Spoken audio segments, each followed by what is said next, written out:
most of the time we're going to be emotional.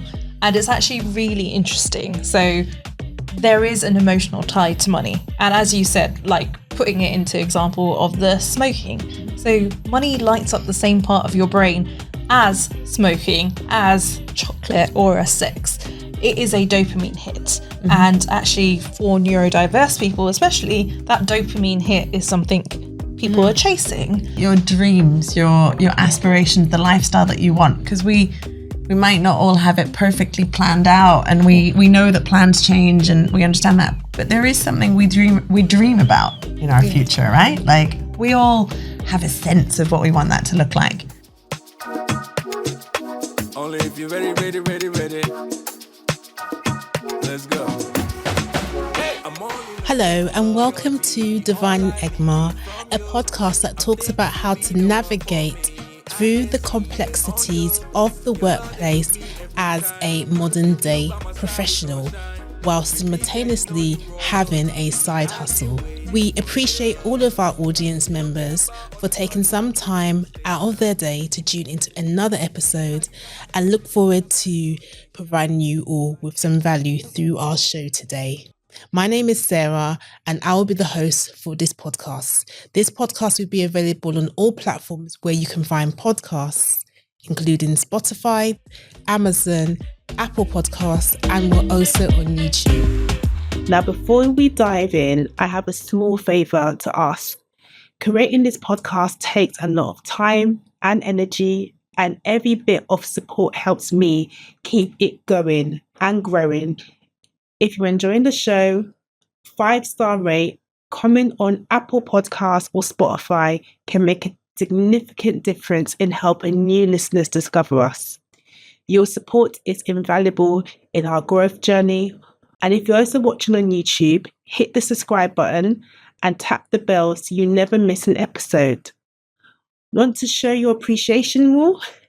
You can even buy me a coffee through Buy Me a Coffee page. It's a simple way to support the show directly and helps cover production costs. Together, we can build an incredible community for ambitious professionals like you.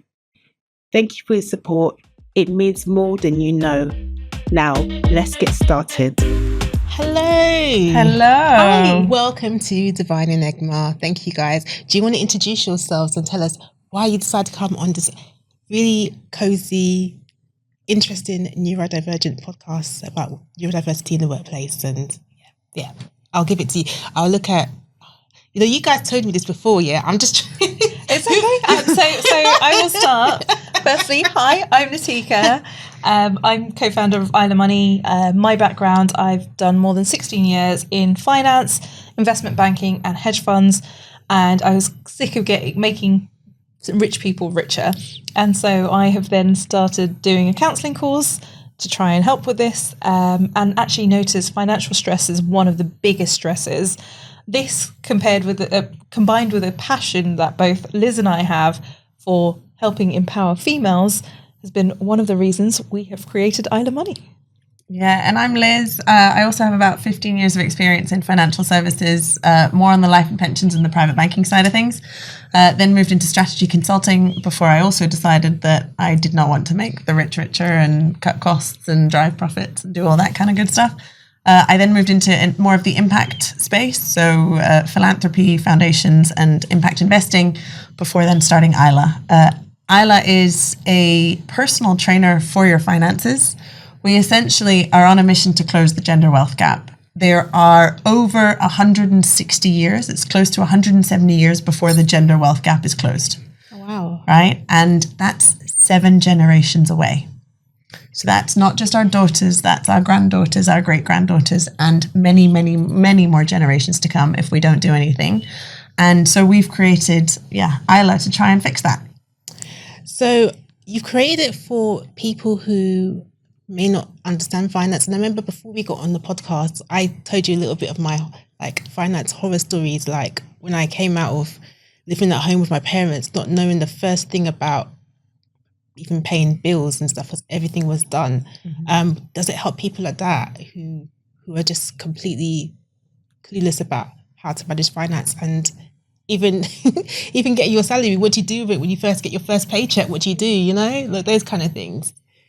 Yeah, so we look a lot in the current beta version at your now, which essentially takes into consideration things like your budgets. So understanding not just what you're taking in, but where you're spending that money, right? And how you might want to think about spending it, how much you want to spend on your needs, i.e. the things that you have to pay, your rent, your phone bills, your council tax, other tax, etc. Versus your wants, which is nice things that we all have in our life and we all need to have in our life. But, that might be everything from a holiday to the coffee that we buy every morning to, I don't know, the pair of shoes to, you name it. We've all got these want expenses. So we do cover a lot around that, as well as then some of the other financial basics in terms of savings, in terms of creating an emergency fund, which is essentially something that you put aside so that when something unexpected happens, you have some leeway in your finances to essentially deal with that. I think you should dig deeper into what an emergency fund is, because some people think everything is an emergency. Of course. And I know as a neurodivergent, I catastrophize everything. So everything is urgent. Everything is an emergency. The world is going to crash down. I'm learning to get better. But how can that work for somebody on that kind of spectrum in terms of how can I decipher what is an emergency and what isn't, and how to be, I guess, in a way, kind of disciplined over your money and making sure that you are keeping money aside for yourself just in case anything happens. I guess maybe people call it a rainy day fund or whatever. And also how to kind of, when you get your first paycheck, what do you do with that money? Like, I remember I went just buy clothes. I didn't really think that deeply about what to do with the first paycheck I got. And I think I kind of do remember saying, it's quite cultural in my family that you have to give part of your money to your mum and dad because it's your first paycheck. And then obviously from there, I didn't kind of evolved around how to manage money. So what can you do for someone in that situation where they have no clue about money? Everything has more or less been covered. They come home, the food's in the fridge, and now they have to manage a budget, which I don't like the word budget, but yeah, how can Aila Money do that for someone who has no clue what they're doing? Nikita, I'll ask you. Yeah, so firstly, I'd say, don't worry. This is actually something that everyone has felt. Financial education is really bad here in the UK and across the world.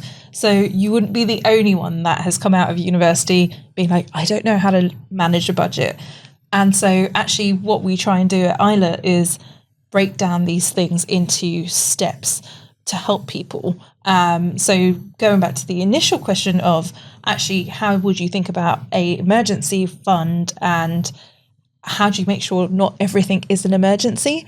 It's first we take it in steps to say, actually, what is your need expenditure and what is want? So firstly, it's trying to help you classify what is a want versus what is a need, which is all the emergencies should be in a need expenditure rather than a want. So even having that first level of categorization, which you can have, and we help give examples of those, and then saying, okay, well, actually, if you know you're more likely to catastrophize, the theory is you should probably have between 3 to 6 months worth of expenses as a emergency fund or a rainy day fund. And actually, if you know you're more likely to want to use that, maybe have 6 to 9 months or 6 to 12 months. So you're building yourself a bigger buffer just so you know how to look at it. Eventually, what we want when this is a full app version is to help do some of those classifications for you and actually then give you that feedback as to what is happening with your spending. So can I like kind of drop in there? So sometimes in your head, you might think a want is, I want to get that handbag. Yeah, Absolutely. I'm not saying this, but I want to get that handbag because if I get that handbag, I will look a certain way so that I can be around these people because they'll like me. So that's a need. In some, I'm not saying it is, but in your head, you might see you that can as justify it. Yeah. How do you overcome those kind of things? Because I know, I don't want to generalize, but I know as women, sometimes we think, oh, I need to get those pair of shoes, or I need to get that that dress because I need to go to this party or whatever it is, and you're saying it's a need, and you calculate in your head, you justify it and say, this is a need, I need to do it. Whereas the reality is, have you actually paid your essential bills, or have you actually, paid that phone bill that you've left for, And I think you're hitting the nail on the head with that, right? It's looking at the whole piece. Mm-hmm. There is an amount of money that you get in at some point in the month, assuming that you draw a salary, right? Which is the majority of people. And understanding, and I'm going to make up some numbers, if that is £2,500 after tax, then understanding, okay, out of those 2,500, I'm going to need X on my rent, whatever, let's make it 800 just to make it simple.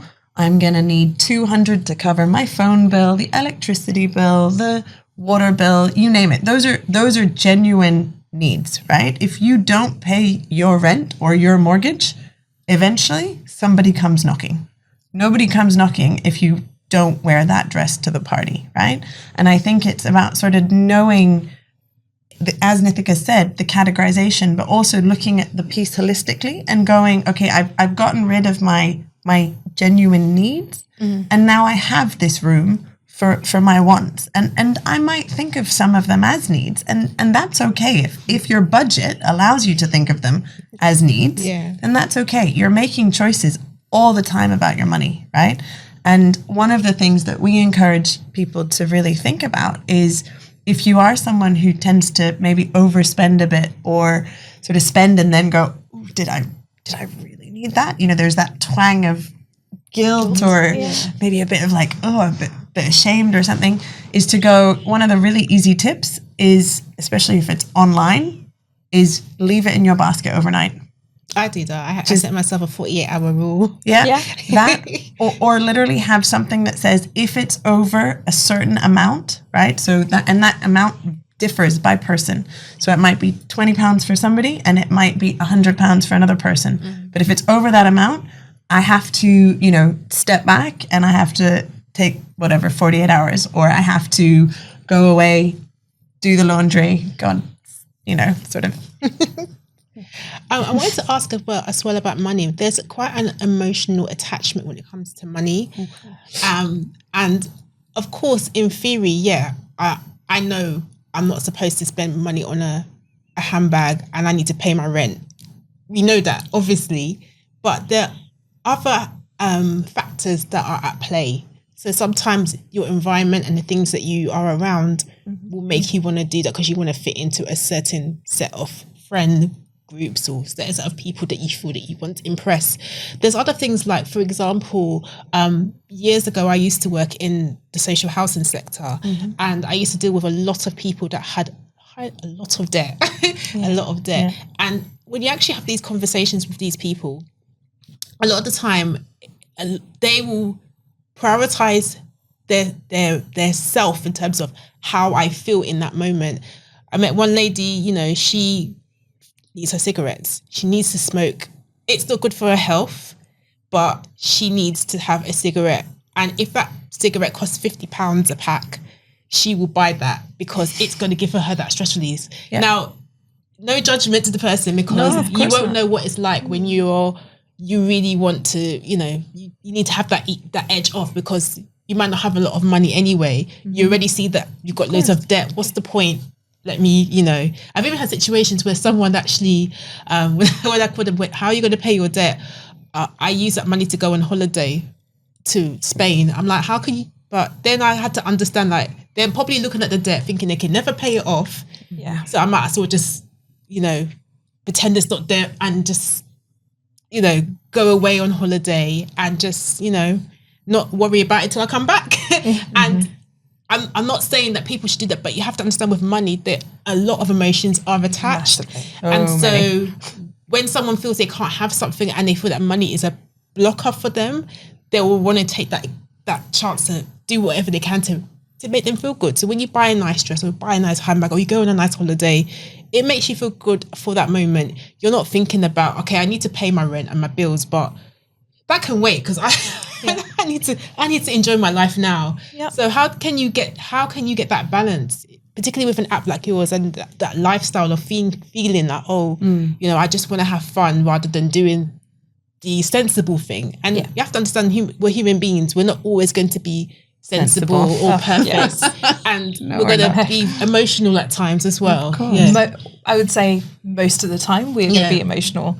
And it's actually really interesting. So there is an emotional tie to money. And as you said, like putting it into example of the smoking. So money lights up the same part of your brain as smoking, as chocolate or as sex.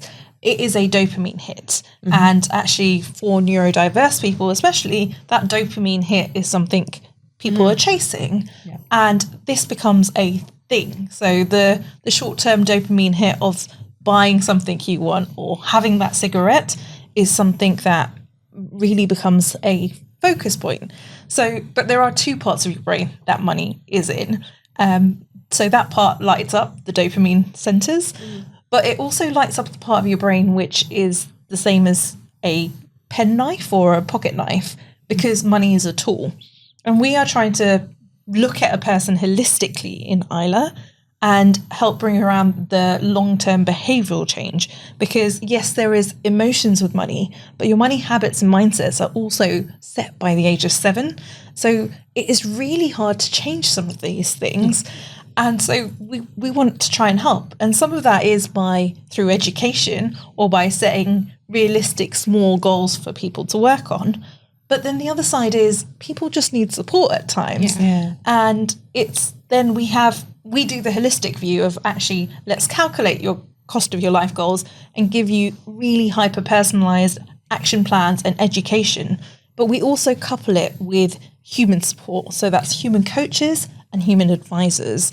And it's the coaches here, I think, when it's the money of emotion, that can really help. One, trying to understand your relationship with money or with the society that's causing you to want to do this, but also to help hold you accountable in a way that maybe a notification on your app won't do so.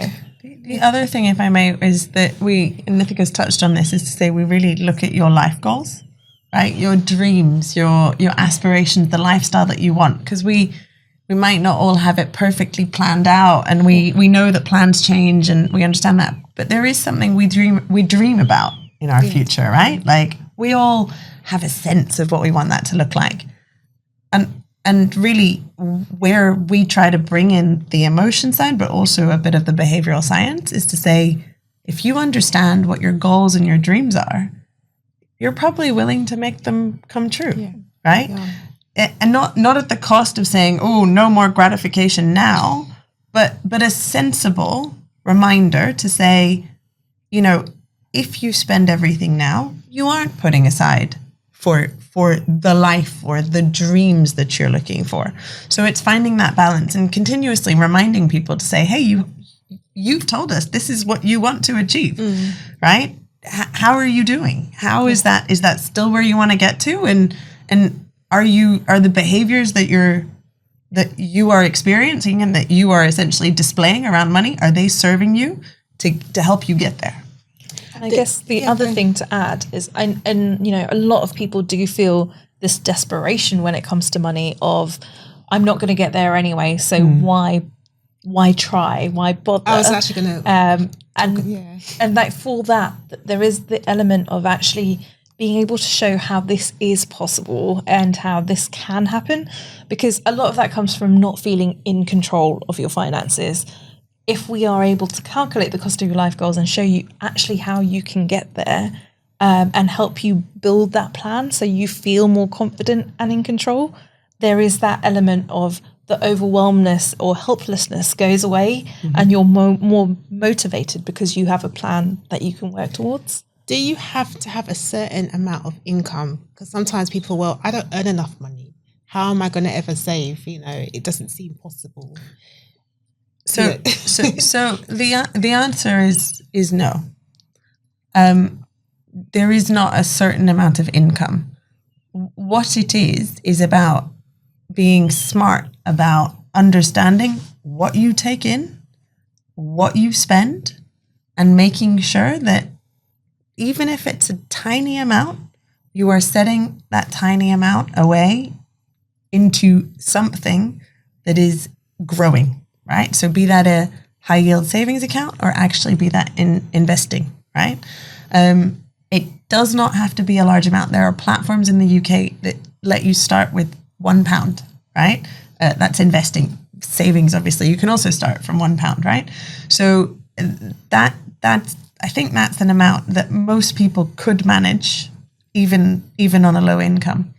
So it's not about achieving a certain income before you can start this. The earlier you start, there's this fantastic story actually in a book called The Psychology of Money. Oh yeah, I love that. Yeah, exactly. Where there's a janitor that, you know, he's been a janitor all his life. He's lived in the same house, etc. He has no family, so he's been a single man, and he passes away, and all of a sudden he donates millions of dollars. So this is a story from the US to the local community and the local charity, because he, out of his janitor salary from day dot, right, from when he started working, squirreled some away, invested it. And over time, there's this magical thing called compounding, which essentially means that you start investing and your investments grow, and it's almost like a snowball, if you want, of your money that starts to not roll down the mountain, but ideally roll up the mountain as it grows.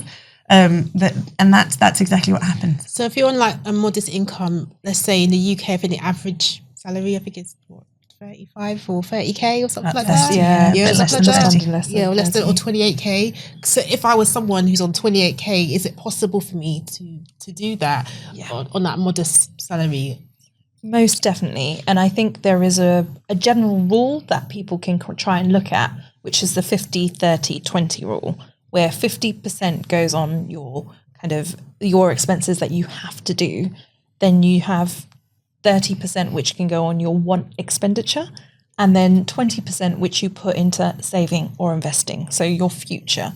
So if whatever your numbers are and what you have left over, or what you've got of your income, you can look at that and say, right, how can I put 20% of this away? And if to start with 20% isn't viable, even 5% works. And it's really just about starting. And actually, there is a dopamine hit of seeing that grow as well. Yeah. And a big thing that I think we've sort of touched on throughout the conversation but not named is something called lifestyle creep, right? So for listeners who don't know what that is, as your income, as you progress in your career, you move from salary A to salary B to salary C. And, over time you start getting used to the fact that your paycheck gets bigger and you're like, oh, you know what? Even if it doesn't, the society around you, right? In addition, exactly, right? So that's then the keeping up with the Joneses bit. But there's this moment of over time, your lifestyle creeps and you're all of a sudden going, wait a minute, but I used to only have whatever. I only ever used to spend £1,000 on my need expenses. All of a sudden, those need expenses have gone up to 1,500 and my wants have gone up by way more, right? And so I think that's where you have to go back and very consciously repeat the exercise of looking at your budget, of classifying, of reviewing things like your subscriptions, like your direct debits, etc., just to make sure, are these still in line with... So how does this sound to me? It's like you could be someone on 28k that is actually doing fine with your finances, and someone on 200k could probably have no money because they're just spending all their money. Yeah, correct. And that happens often. There are so many people who live paycheck to paycheck. So even though they are showing richness, they aren't growing wealth because they are spending all of their income every month. And that becomes a really, really big part of this kind of equation. And that's something that you really have to look at. So for me, the idea of when I got pay rises, especially in my 20s, I would actually just siphon it away as if I didn't have it. And, where you could, if you can do that, that's a great way to start, because you don't miss it because you never had it before. I would say as a society, and again, I'm using ideas or inspiration here from The Psychology of Money, it's really easy to emulate being rich, because being rich is showing that you have money, right?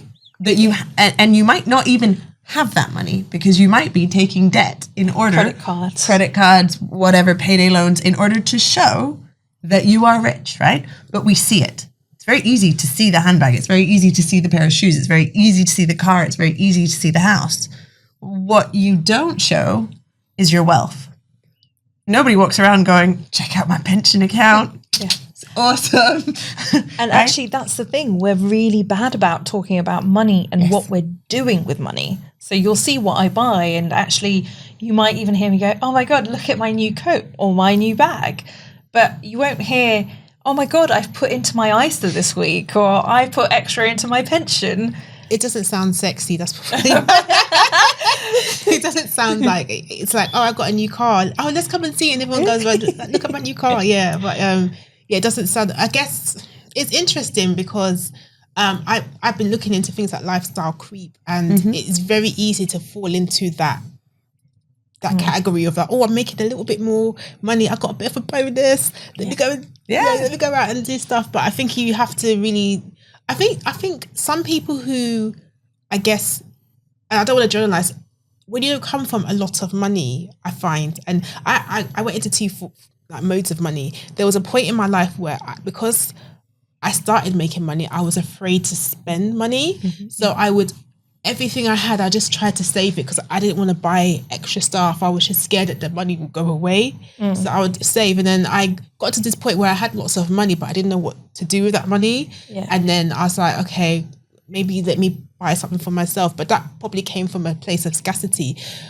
And then I've gone through that mode of being really crazy with money and not spending my money very well, because not really understanding how to spend money and not understanding finance properly.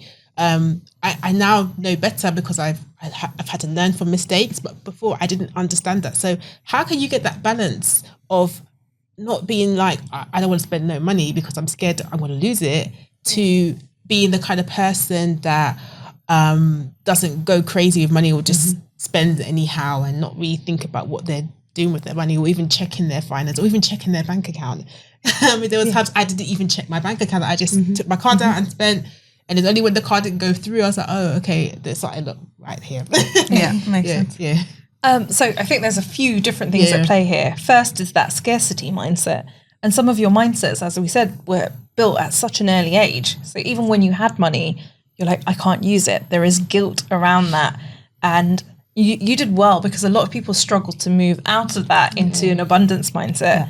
But then it sounded like you got to an abundance mindset and we're like, okay, great, here I go. Let's spend. And so first, that's a great hurdle to have got out of one and feel confident enough to be like, no, I have money, I can use it. But then it's then just equipping yourself. And this is where we really at Aila try and pivot this on your why. What is your goals? What are your life goals? And that will help almost guide you like a North Star as to how you should be spending. And then it's about getting help, because yes, you don't know how to use your money like most other people, because financial literacy isn't something we are taught at school. So it takes a lot of effort, energy and time to learn this alone, which is one of the key reasons we have set up Aila, because we know that this information isn't readily available and isn't available to everyone. The wealthy get it almost chucked at them. However, if you're not from a wealthy background, which I wasn't and most people aren't, it's really hard to learn this, and you have to go out of your way to do so. So we want to make that easy. The one thing I would also say is it's okay to make small mistakes. Right? I think we beat ourselves up over, oh no, oh God, I made, I didn't pay my credit card on time. Learn from it. If you see that if you see that payment come in and the interest there, go, oh shit, I need to set up. Sorry, I don't know if I'm allowed to, but I got to make sure I set up that direct debit. Or if your first investment is one that actually, you know what, it loses a bit of money, hopefully you haven't bet the house on it. Yeah. So the great thing about most things in our life is that when we're a beginner at something, we start small, right? Your salary is much smaller at 20 than it is at 50 for most people. You also have a lot less responsibility at 20 versus at 50 typically, right? Same with when you're starting to invest. You start small and then you grow, etc. And so it's okay to sort of learn from the mistakes as you go. It's normal to make them. We all do. And then it's about going, okay, I've learned X. I need to therefore change Y, and let's accept that and move on. You mentioned investment. When I first heard the word investment, and obviously this might sound a bit naive, I thought I needed to have like thousands of pounds before I can invest. So I looked at it like, this is not even for me, so let me forget it. How can you change that mindset for somebody who might be on that 28k or may see investment and just doesn't think it's for them, and they feel like they can't invest, or if they do know to invest, feel like, oh, I don't understand this. It's like betting, or I don't get that. Because even myself, I'm hearing things like ETFs, and you know, I don't really understand it all. Yeah. So how can I like help people kind of simplify that? I know. So I was going to ask you about the app. It learns like behaviors of how people use money, and what kind of makes you stands out compared to other apps. Because I use Monzo, which is another one I use, where I transfer some money to my Monzo and I have pockets in my Monzo as well. And one thing I didn't like what Monzo did, actually, it kind of called me out on what I was spending. That's another thing. But like, how does your app kind of like stand out compared to the other financial apps that are out there as well? Yeah. So I'll ask. Yeah, I think it's whichever one. We can edit this one. So I think that the way that we stand out is by again looking at you as a person holistically, both your now and where you want to get to. Right. So a lot of the other apps sort of go, I understand your now, and I'm just gonna teach you a bunch of stuff and hope that some of it sticks. Right. When you don't know why you're learning something, i.e. it is not made relevant, that you probably want to think about a lifetime ISA, for instance, because you are looking to put a deposit down on your first home, because that is what you are trying to save up for, like, then you sort of miss that because it passes you by because it's not focused on your goals. So we really connect all of the learnings back to your current numbers, your life goals, where you want to get to, so that you can get from where you are to where you need to get to. The other thing that makes us different is we are embedding that sort of behavioral science piece from day one. So in terms of how we communicate, how we break the information down, it's very bite-sized. The kind of, we try to anchor you in society so that you understand how you compare relative to our users, so that you also compare relative to the country that you're in, etc. So you can start to see how you're doing. And then the third piece is that we actually have both a digital component and a human component, right? So, because we recognize finance is hard, right? And some people just need an app and they will be fine. And that's awesome, right? And go those people. Others will say, actually, you know what? I really need to speak to a human now because I just don't get it. Or I just need someone to hold my hand, or I just need someone to hold me to account. That's totally fine. You are not alone out there, right? So we combine both that digital with the human in terms of coaches, but also then in terms of advisors, right? There are certain moments in your life financially. We were talking about things like wills and power of attorneys earlier. You probably want to speak to a lawyer in those moments, right? So that's the sort of humans that we connect you with to support your digital experience and really help you achieve those goals. Don't know if you want to add anything, Nitika. Yeah, I think the other part is a lot of the apps that we see at the moment are focusing on, say, budget or investing, and they teach you things. However, then don't do that step further of, right, let's actually walk you there. And at Aila, we're trying to really recognize the fact that there is an intention action gap as well.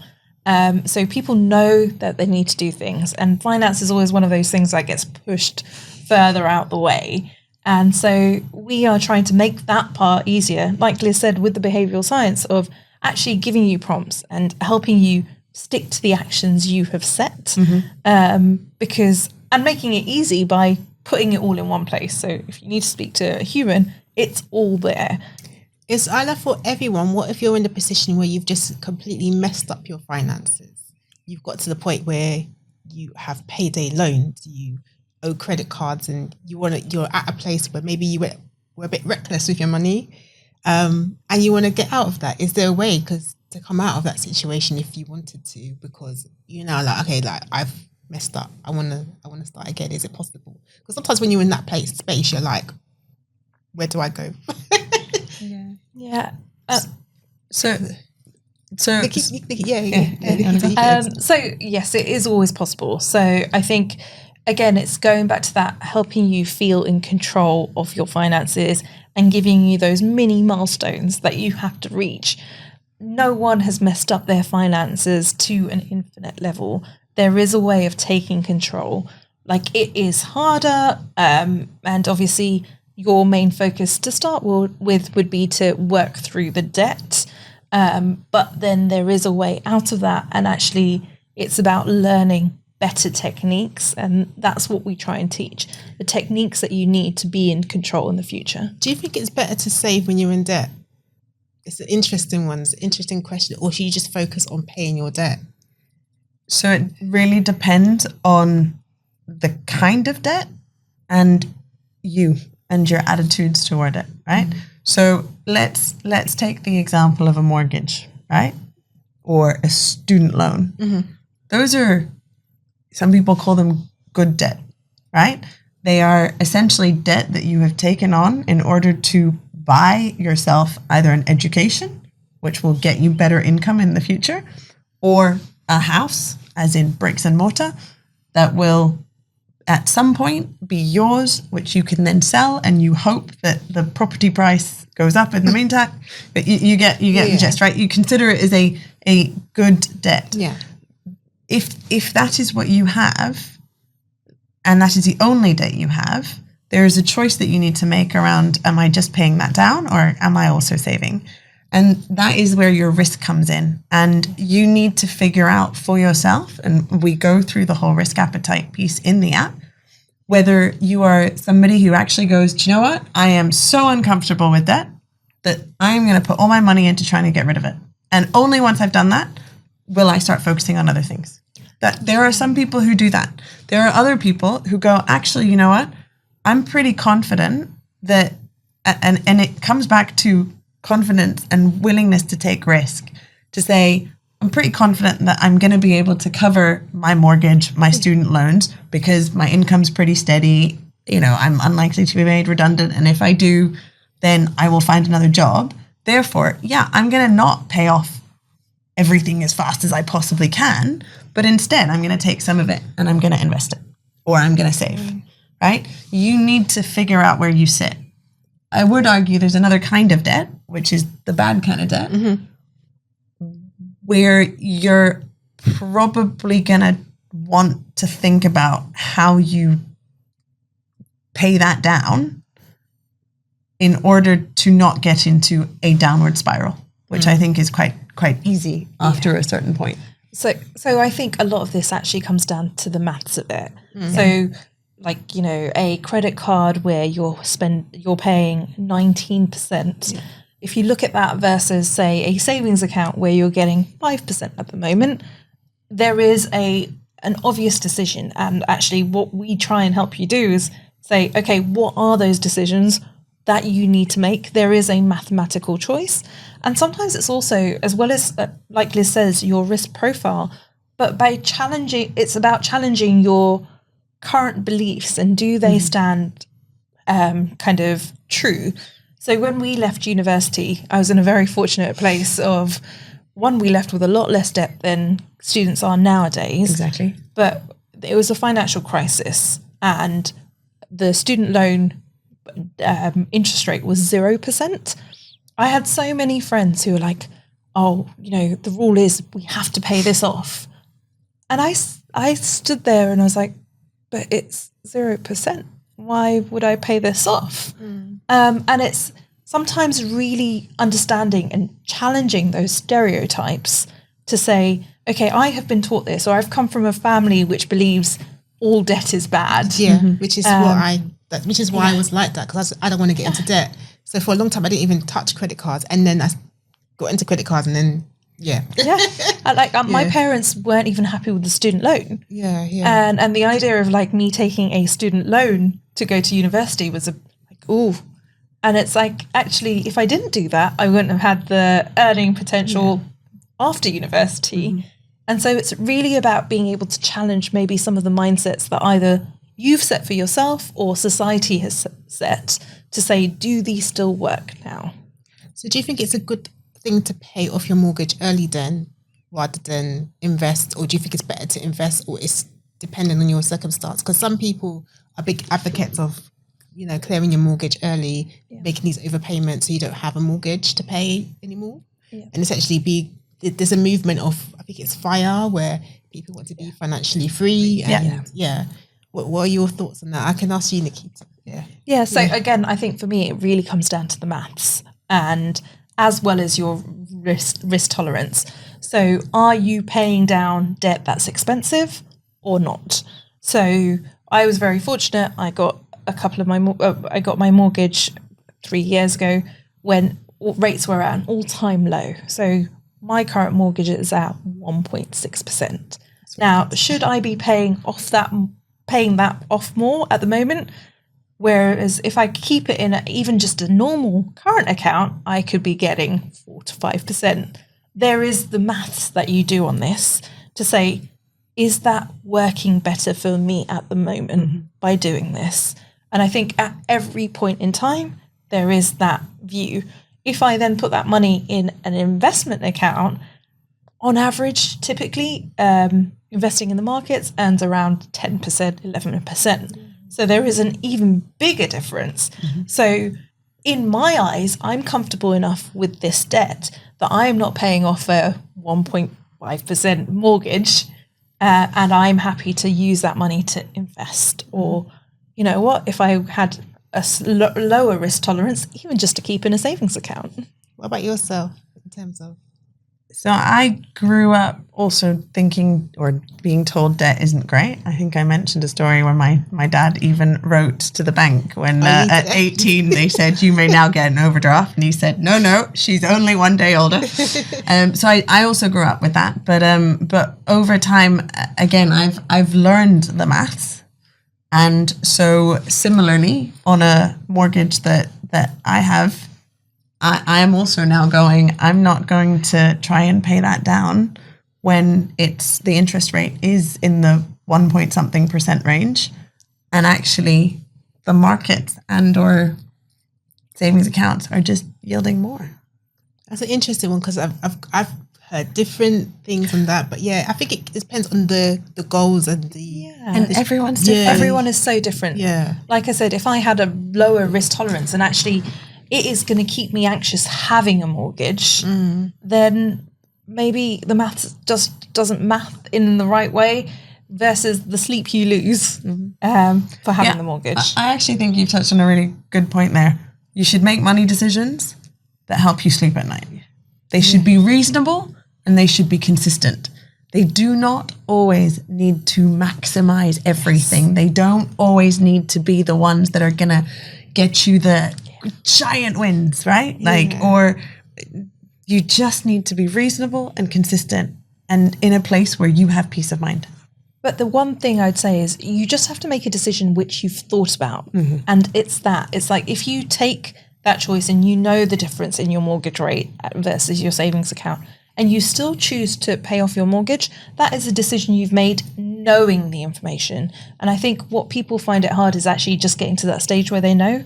And that's the sort of conversations we want people to have or be challenged so that they know, actually, am I making the right decision for me? Because then actually you won't regret that decision. Of course. I had questions from the community. They came back to me because they knew you guys were coming on. So one of the questions that came back was, how can Aila Money support neurodivergent individuals manage their finances, such as budget and savings? We kind of covered that, but from a sort of neurodivergent perspective, so perhaps someone with ADHD or dyslexia, just understanding the small print and all those things that they send to you from the bank. So being someone who is self-diagnosed but still on the journey of being diagnosed as ADHD, I know I get overwhelmed a lot. And though our app isn't necessarily there to deal with neurodivergence, what we are trying to deal with for everyone is the feeling of being overwhelmed with finance, because this is something wherever you are on a spectrum of kind of neurodiversity, a lot of people feel overwhelmed with finances. So we are setting up our app so that it is breaking it down into small bite-sized chunks, which you get to choose the pace. We are there to give you checklists, so to give you the dopamine hits along the way. We are trying to make it in an easy way to understand, so it's simple language. We are changing our kind of media style, so sometimes it's written, sometimes it's videos. So it works for, say, a dyslexic person that doesn't necessarily want to read everything. Yeah. You get to hear it, you get to see someone talking at you. So we are trying to make that part incorporated, but then also have someone to hold you accountable. So you have the actions to say, okay, well, I know I need to do this, but sometimes you need someone to follow up and to actually prod you at times. And we do that. And another key part is we're trying to make our app as easy and intuitive to use as possible. And the one thing I would add is also the coach, right? Yeah. So when a technology can't help you, there is a human. Yeah. And a human who's trained as a coach to talk to you at your pace, in your language, to help you with whatever problem you have. There was one more question, which we can't cover, but I'll try and cover it. But some of the neurodivergents that are in my community, they're very much into business and finances, and they were looking at how can they navigate finances in terms of a business owner and where they can get grants or, I don't know, VC rounds and things to potentially sponsor their projects and what they want to do. Because people talk about finance for maybe personal finance, which is a lot of personal finance out there, but how do you navigate business finance in that sense, or being an entrepreneur? So allow me to do a small disclaimer here. This is the entrepreneurial journey is ours, and what we've learned. It's not sort of the Aila app, if you want. Taking a couple of those in turn, I think. So first of all, personal finances and business finances are like this. They are intertwined, and they are like, I don't even know, spaghetti ball, right? Especially when you're early on, because often you're bootstrapping and you're literally making decisions around, am I taking this money to invest it in my business, or am I taking this money to pay off that excess mortgage or whatever, go on a holiday, spend on whatever.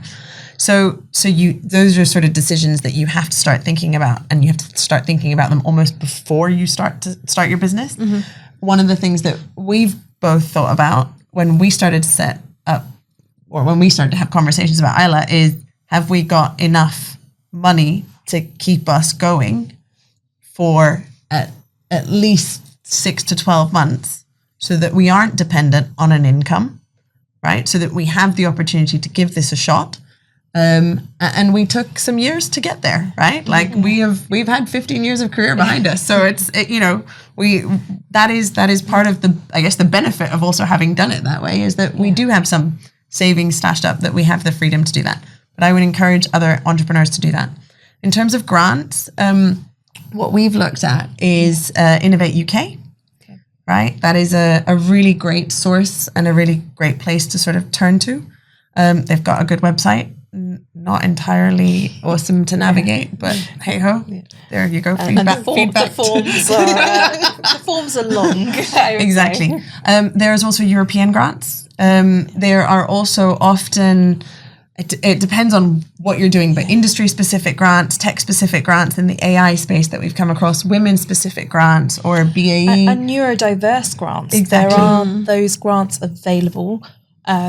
I think in the funding space, they are also trying to get people from all backgrounds in, and they recognise, not necessarily in the past, all funding has gone to a diverse group of people. No. Well, like less than 2% to women, right? Yeah. So that does 50% of the population. I would actually say this is one area where neurodiverse people probably have got a lot more funding. a lot of neurodiverse people tend to be entrepreneurial. Yeah, exactly. So because they can't work in the workplace, they Yeah. tend to, I'm going to do this myself. And some of the well-known entrepreneurs, like I've done successful, like Elon Musk and Richard Branson, dyslexic, autistic, and do incredibly well. Exactly. So, oh gosh, we're running out of time, but yeah, let's. In terms of like, I'm going to ask you the last couple of questions. Go ahead. What are the latest developments or features that users can expect from Aila? And also, in your opinion, what is the future of personal finance management, and how does Aila Money fit into that? Which one? Okay, so You could, Okay, yeah. so shall we do a bit of both? Just go ahead. Okay, so in terms of the new features, so we are very excited. We have an MVP, which is a type form and then a WhatsApp journey. We are we are definitely building the app and hoping to release it end of August. So watch this space, and then it will be available in the App Store. Don't do it. And then in terms of where personal finance is going, and what we're really excited about is that AI is coming in, as well as there is so much advancements in open banking, open finance, which allows us to hyper personalize the journey for people. And that's where we really feel we can add value by really helping it bring it back to you, rather than just learning and educating on fake numbers. It will be your numbers. We are then also working with the likes of LSE and City University to say, okay, how do people like hearing messages? And the way I learn is very different to the way, say, Liz learns or you learn. And I'm very visual, so I have to look at things for it to stick in my head. Yeah. She needs numbers. Yeah, I need Literally, numbers. a graph and a table. Yeah. And I'm like, it's so not sexy to have a graph and a table. We are able to now with AI bring that around to people in the way they want to see it, the way they want to learn. And I'm so excited about that because it can be personalized to your learning style. Not just your learning style, but also how you want to be spoken to, and how you might be feeling on a certain day or time or whatever. So there's so many things that really allow us in a much more connected world, right? And I literally mean connected, not just your bank accounts, but the ability to start to go, your Apple Watch telling you today you are experiencing more stress, right? Or I have a Fitbit, so whatever, your heart rate is elevated. Why is that? To be able to sort of relate that back to again, why you are spending in certain ways, why you are making certain decisions that potentially impact your money. Like the one that we've thought of is the hours you've slept. Now we already know, and there's a lot of research out there. Hours you've slept, really impacts the food you eat the next day. Of course. It also impacts how you spend as well. And this isn't something that necessarily... You're spending more on food, obviously. as well as other things. Just kidding. And so this is the sort of things that we would then like to really preempt and prompt and be like, hey, you've had a bad night's sleep. Just be careful with your finances today. You're more likely to go over budget. Guys, how can we find you? Because I'm enjoying this conversation. And I wish we could speak for hours, but time is so limited. But where can we find you? And how can people get hold of the app or the beta version that you have now if they wanted to download it for themselves? Yeah, so we are on Instagram, on Facebook, and on LinkedIn, all at Aila Money. That's AILA Money. I'm sure you'll put it in the show notes as well. I'll put it in the show notes, We also have a website, ailamoney.com, and the beta version is on there, right? So I would encourage everybody to go to check us out, follow us, try the beta, and then if you follow us, you'll find out when the app goes live. Yes, which I'm really excited. Thank you so Absolutely. much, ladies. Thank you so much. Thank you so much for having us. Oh, you've been amazing, and you've dropped so many gems. Like, I'm going to start looking into these grants. There's so many things that you've given us. So thank you, and definitely so much value has come from this conversation. So thank you so much, guys. Thank you. Thank you for having us. Thank you. I just want to let our audience members know about the 6-week coaching program that I'll be offering for people who are neurodivergent and who want to improve their career prospects in general, or those who want to get into project management. You can also be non-neurodivergent too. I mentioned this earlier in previous episodes, but I want to make the time to offer it up to those looking for help in those areas in their life, as it's a great way to learn new skills to help you advance in your career. I'm also offering my support to people who want to pass the Prince 2 practitioner exam or other project management exams, as I've taken and failed the test a few times, and I would like to help others by showing them how I passed. I also launched my membership, Divine Enigma, in which you get supportive community, career and business mentorship, monthly group coaching calls, networking opportunities, mental health well-being days, and unlimited body doubling sessions, and UK and very soon international meetups. I'm also working with the British Dyslexic Association and Lexic, one of the UK's biggest neurodiversity organisations, to ensure our members get free, full neurodiversity assessments, accredited with an educational psychologist or doctor. So if this sounds like you're interested to learn more, please reach out to me directly to talk more about the membership. Please follow me on all platforms where you listen to podcasts. Thank you for listening to Divine Enigma. And if you got to the end, this is a safe place for project managers, professionals, side hustlers, and anybody who's looking to navigate the complexity of being neurodiverse in the workplace and the corporate space. I'll see you next time.